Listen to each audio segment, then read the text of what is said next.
Hi, നോമ്പെല്ലാം തുറന്നു. എനിക്ക് നോമ്പില്ലായിരുന്നു കേട്ടോ, മക്കൾക്ക് നോമ്പുണ്ടായിരുന്നു. അപ്പം നോമ്പെല്ലാം തുറന്നിരിക്കുകയാണ്. എനിക്ക് കൈക്ക് ചെറിയൊരു പ്രശ്നം ഉണ്ടായിരുന്നു, ഇഞ്ചക്ഷൻ ചെയ്തിട്ട് കൈ വീണിട്ടുണ്ടായിരുന്നു. അപ്പം ഒരു വിധേനയാണ് ഫുഡൊക്കെ ഉണ്ടാക്കിയത്. പിള്ളേരും എന്നെ ഹെൽപ്പ് ചെയ്യാൻ കൂടി ആ നെയ്ച്ചോറും ചിക്കൻ കറിയൊക്കെ ഉണ്ടാക്കി കൊടുത്തു. അപ്പോൾ നോമ്പ് തുറന്ന് ഇങ്ങനെ ഇരിക്കുന്ന സമയത്ത് ചെറിയൊരാഗ്രഹം എന്താണെന്നല്ലേ, ഒരു സ്നിക്കേഴ്സ് കഴിക്കാൻ വേണ്ടിയിട്ട്. അപ്പോൾ ഞാൻ കരുതി ഇതുവരെ എൻ്റെ അനിയനായ ഇപ്പോഴത്തെ എൻ്റെ ഏട്ടനുണ്ടല്ലോ, അരുണേട്ടന്, അപ്പോൾ അരുണേട്ടനോടൊന്ന് വിളിച്ച് ചോദിച്ചു നോക്കട്ടെ കൊണ്ടുത്തരുമെന്ന്.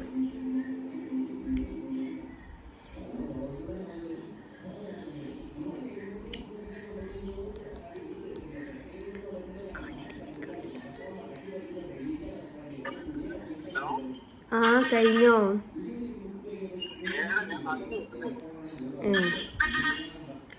എനിക്ക് വരുമ്പോൾ സ്നിക്കേഴ്സ് കൊണ്ടുത്തരുമോ?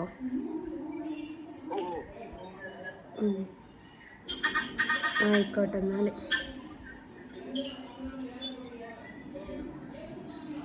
അപ്പം അതവിടെ സെറ്റായി. പിന്നെ ഞാൻ ഫോണിൽ മാംസ് അടിച്ചിട്ട് കണ്ടില്ലേ വിളിച്ചപ്പം. അപ്പോൾ പലരും എന്നോട് ചോദിച്ചിട്ടുണ്ട് അതെന്താ അങ്ങനെ അടിച്ചിട്ട് എന്നുള്ളത്. അത് വേറൊന്നുമല്ല, പിള്ളേർ മാമ മാമ എന്ന് വിളിക്കുമ്പോൾ ഇവിടെ ഏട്ടത്തിൻ്റെ മോനുണ്ടായിരുന്നു, എൻ്റെ മൂത്ത സഹോദരിൻ്റെ മൂത്ത മകന്. അപ്പോൾ ഒരു 2-3 വർഷങ്ങൾക്ക് മുമ്പാട്ടോ. അപ്പോൾ ഓൻ വിളിക്കലൊടുങ്ങി മാമാന്ന്, മക്കൾ വിളിക്കുന്ന കേട്ട് ഓനും വിളിക്കലൊടുങ്ങി, പിന്നെ ഞാനും വിളിക്കലൊടുങ്ങി. അപ്പോൾ ഇപ്പം അരുണിൻ്റെ കമ്പനിക്കാരിൽ പലരും അവനെ മാമാന്നാണ് വിളിക്കുക. ആ മാമനല്ല കേട്ടോ ഈ മാംസ്, നിങ്ങൾ വിചാരിക്കുന്ന മാമനല്ലേ. അപ്പോൾ എന്നിട്ട് ഞാനും അങ്ങനെയാണ് വിളിക്കുക. ഞാൻ പേര് അങ്ങനെ സേവ് ചെയ്ത് വെച്ചത്, മാമാന്നാണ് വിളിക്കുക. എന്തെങ്കിലും അവന് എന്നോട് എന്തെങ്കിലും കാര്യം പറയുകയാണെങ്കിൽ അങ്ങനെയാണ് പറയാം. ഇപ്പം എന്തെങ്കിലും ഇപ്പം ജസ്മോളെ മാമനെന്ന് അങ്ങനത്തെ ഒരു ടോക്ക്, അല്ലാതെ അരുണെന്നോ അങ്ങനെയൊന്നുമല്ല പറയാം, മാമനെന്നാണ് പറയാം. എനിക്കിഷ്ടമാണ് കേൾക്കാനോ. ഓന് പണ്ടേ തൊട്ട് ഇഷ്ടമാണ് ഈ മാമ മാമ എന്നുള്ള വിളി. ഒറ്റ മോനാണല്ലോ, അപ്പോൾ പെങ്ങന്മാരുടെ കുട്ടികളൊന്നും ഇല്ലാത്തതുകൊണ്ട് ഭയങ്കര വിഷമമായിരുന്നു. അപ്പം എന്നിട്ട് ഇപ്പം ഓൾമോസ്റ്റ് എല്ലാവരും മാമ എന്നാണ് വിളിക്കുക. ഞാൻ അങ്ങനെയാണ് സേവ് ചെയ്ത് വെച്ചതും, 2 ഫോണിലും അങ്ങനെയാണ് കേട്ടോ സേവ് ചെയ്ത് വെച്ചത്, മാംസ് എന്ന് പറഞ്ഞിട്ടാണ്. അപ്പം ബാക്കി സ്നിക്കേഴ്സ് കേട്ടോ എന്നിട്ട് കാണാട്ടാ. ടാറ്റാ. തുറക്ക സ്നിക്കേഴ്സിൻ്റെ ആള് വന്നിട്ട് തുറക്ക. അരുണിനെ കാണുന്നില്ല. അല്ലെങ്കിൽ സ്നിക്കേഴ്സ് എടാ.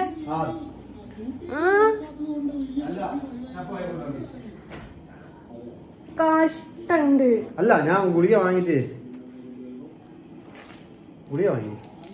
ഞാൻ വാങ്ങിക്കൊണ്ടോ അടക്ക് അവല്ലേ നൂടി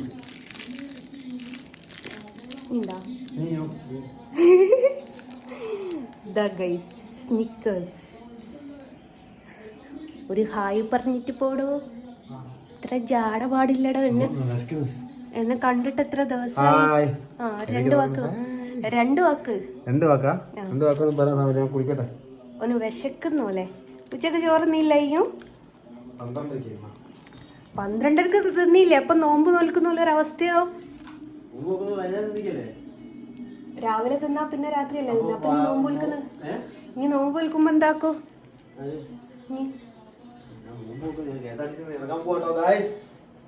ഓന് KSRTC ഇറങ്ങാണല്ലോ ഗൈസ്. ശരിക്കും KSRTC ജീവനക്കാരെ പറ്റിക്കാസ് ഗൈസ്. പൈസ തരില്ല, സെക്യൂരിറ്റി, അതും 10,000 രൂപ സെക്യൂരിറ്റി കൊടുത്ത് കയറിയിട്ട് മര്യാദയ്ക്ക് ശമ്പളം കിട്ടുന്നില്ല. എന്തായും ഗതാഗത മന്ത്രിന്റെ പേരെന്തായും? ഗണേഷ് കുമാറിന് ഇങ്ങനെ കത്ത് ചെയ്തടേ. നാളെ പോകാനുണ്ടോ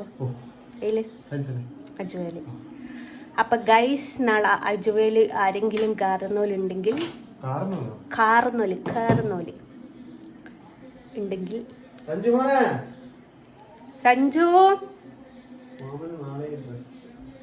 കാക്കി ഞാൻ തിരുമ്പിട്ടക്ക് ആറിയിട്ടില്ല.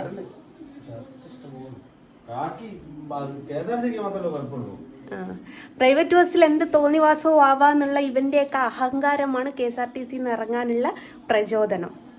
അതാണ് ഇവനൊക്കെയുള്ള ഏറ്റവും വലിയ പ്രചോദനം. അങ്ങനെ പറയല്ലാന്നല്ലേ, കാക്കില്ലേ കുഴപ്പമില്ലാന്ന് പറഞ്ഞില്ലേ? കാക്കില്ലെങ്കിൽ കുഴപ്പമില്ല, ഓർക്ക് പ്യൂർ കാക്കി വേണം. അതായത് നമ്മളെ പോക്കറ്റിന്റെ മുകളിൽ എഴുത്തും കാര്യങ്ങളൊന്നും പാടില്ല, ഒന്നും പാടില്ല. ഇത് പ്രൈവറ്റ് ബസ്സിലാകുമ്പോൾ പോക്കറ്റിന്റെ മുകളിൽ ഇവിടെ എഴുത്തില്ലേ ഒന്നും ഒരു വിഷയമില്ല. അതാ പറഞ്ഞത് കേട്ടോ, അല്ലാണ്ട് കാക്കില്ലാണ്ടൊന്നും ഒരു ബസ്സിലും പഠിക്കാനില്ല. പ്രൈവറ്റിലും കാക്കി വേണം. ഇല്ല, RTO ഏത് നേരവും റോഡ് മേലെ ഉണ്ടാവും, ഫൈൻ കിട്ടും. എഴുത്തൊന്നും കുഴപ്പമില്ല. ഇനി ഇവിടെ നിന്നാ ബോഡി വിത്ത് മസിൽ ഷോ നമ്മൾ കാണേണ്ടി വരും. അതുകൊണ്ട് നമ്മൾ സ്നീക്കേഴ്സ് കഴിക്കാൻ പോവുക, അതാ നല്ലത്. ഓന് ബോഡി വിത്ത് മസിൽ ഷോ. അപ്പം അങ്ങനെയാണ്. ഒരു പൂ മാത്രം ചോദിച്ചു, ഒരുപാട് പൂക്കാലം കൊണ്ട് തന്നു. എന്താണെന്നറിയില്ല, സ്നിക്കേഴ്സ് തിന്നാൻ ഒരു പൂതി. റിമോട്ട് നോക്കിയതാ, ഓൻ കളി കണ്ടോണ്ടിരിക്കുക. അപ്പം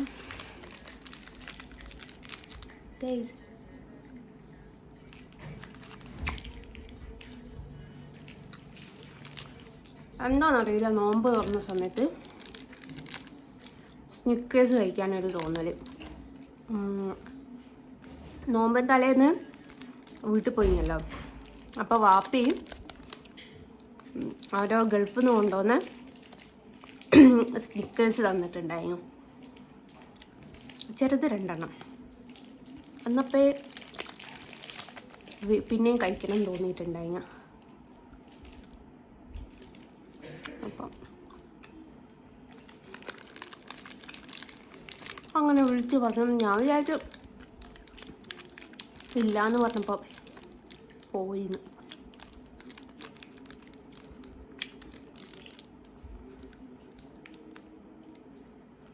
അപ്പം ഞാൻ ബാക്കിയിട്ടും തിന്നട്ടെ. അപ്പം ഈ വീഡിയോ മൊത്തം മാത്രമേ ഉള്ളൂ. പെയിൻറ്റ് ചെയ്യുന്നിടത്തുനിന്ന് അവൻ വരുമ്പോൾ എനിക്ക് ചോദിയതാണ്. അപ്പോൾ ഓക്കെ, ടാറ്റാ.